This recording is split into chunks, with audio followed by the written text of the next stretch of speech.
Bismillahirrahmanirrahim. Assalamu alaikum students. Welcome to Digital Eden Garden. So we are on physics class 10th, unit number 13, electrostatics. We have covered some important topics before. Those were electrostatic induction, Coulomb's law, electric field and electric field intensity, plus electrostatic potential. And for today we have another important and very interesting topic, that is capacitors and capacitance. So capacitors and capacitance को study करने से पहले we must know about a preview, that is कि हमने देखा charges have force of attraction and force of repulsion between them. How interesting is that?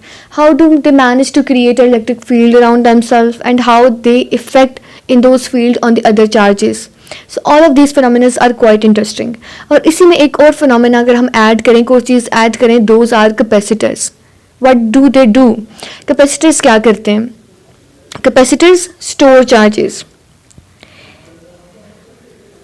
In order to store the charge, a device is called capacitor is used. So capacitors क्या करते हैं कि जैसे ही हम उन charges को इन capacitors में store करते हैं, they store these charges and when we provide them a power source, जैसे ही उनको हम किसी पावर सोर्स, किसी बैटरी से कनेक्ट करते हैं, किसी इलेक्ट्रिकल सोर्स से कनेक्ट करते हैं, सो दे formulate energy.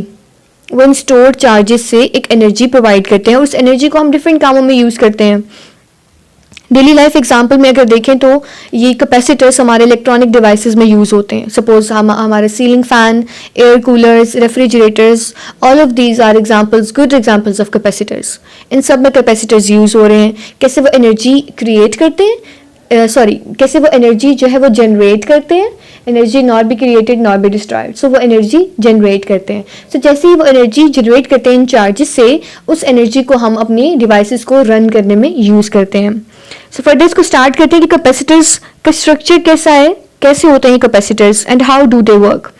It consist of two thin metal plates. दो मेटल प्लेट्स हैं parallel to each other, separated by a very small distance. दो चार्जेस प्लेट हैं, वो एक दूसरे के पैरेलल जो है वो प्रेजेंट हैं और वो एक बहुत ही कम डिस्टेंस पे एक दूसरे के सामने हैं. The medium between two plates is air और a sheet of some insulator.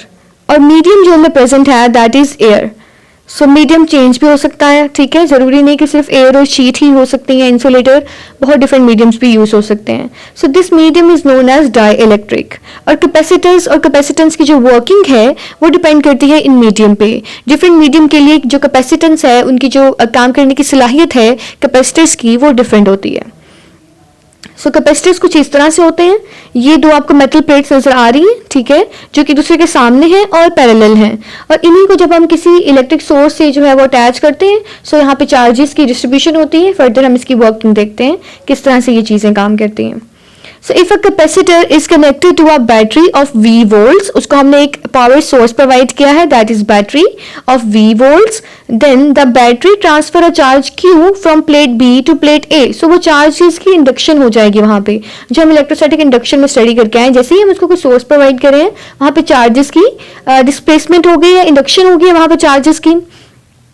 So that minus Q charge appears on plate A and plus Q charge appear on plate B.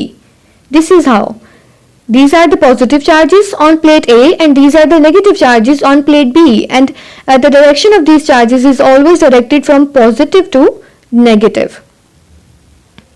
Further, so that minus Q charge appears on plate A and plus Q charge appears on plate B. The charges on each plate attract each other. और ये charges जो कि opposite हैं, positive and negative. So we know that the like charges repel each other and unlike charges attract each other. और ये दोनों unlike charges हैं, positive and negative हैं, तो एक दूसरे को attract करते हैं. और जैसे ही ये अपने एक दूसरे की force of attraction generate करके एक दूसरे को bound रखते हैं एक दूसरे से, ठीक है, एक दूसरे को repel नहीं करते, and thus remain bound within the plates. तो वो plates में ही bound रहते हैं because वहाँ पे force of attraction present है. In this way, charge is stored in a capacitor for a long time.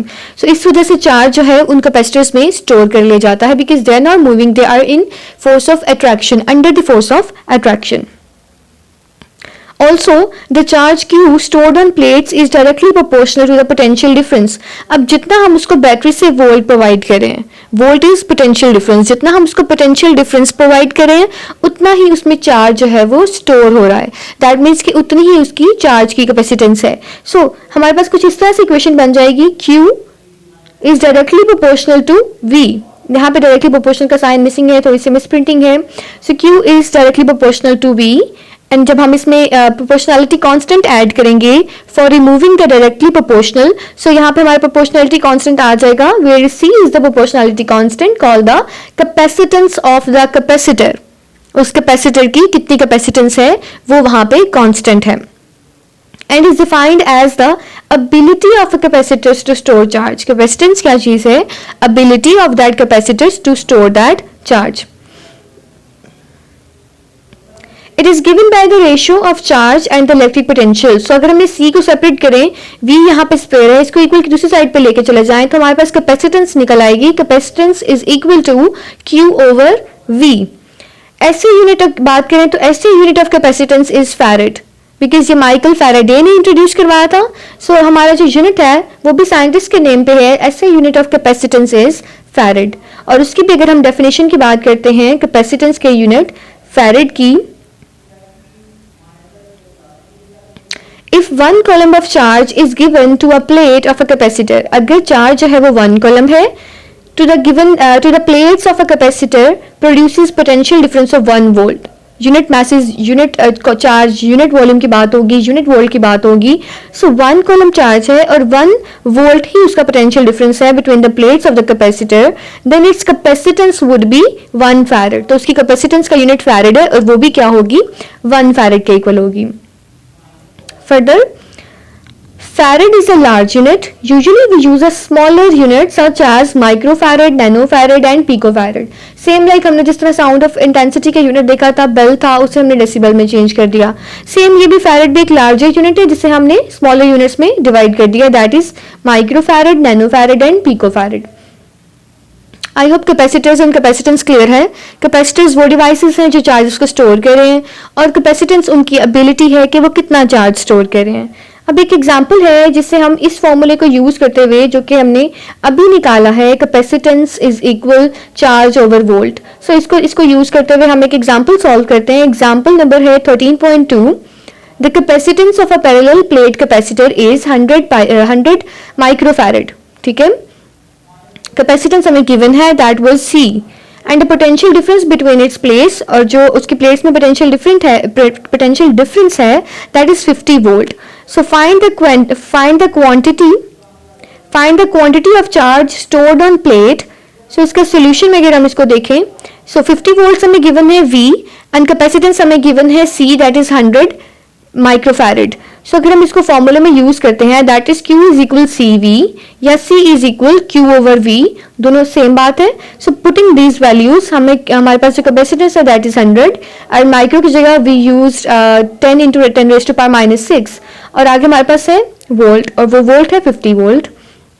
इनको मल्टीप्लाई करते हैं, ओवरऑल हमारे पास आंसर आ जाएगा हमारे चार्ज का, क्योंकि हम चार्ज की क्वांटिटी फाइंड कर रहे हैं. सो हमारे पास ये एग्जांपल भी सॉल्व हो गई. I hope everything is clear now. अगर आपको कोई क्वेश्चन, कोई क्वेरी है तो you can ask in the comment box. Till then will meet you इंशाल्लाह with another video. Till then अल्लाह हाफिज.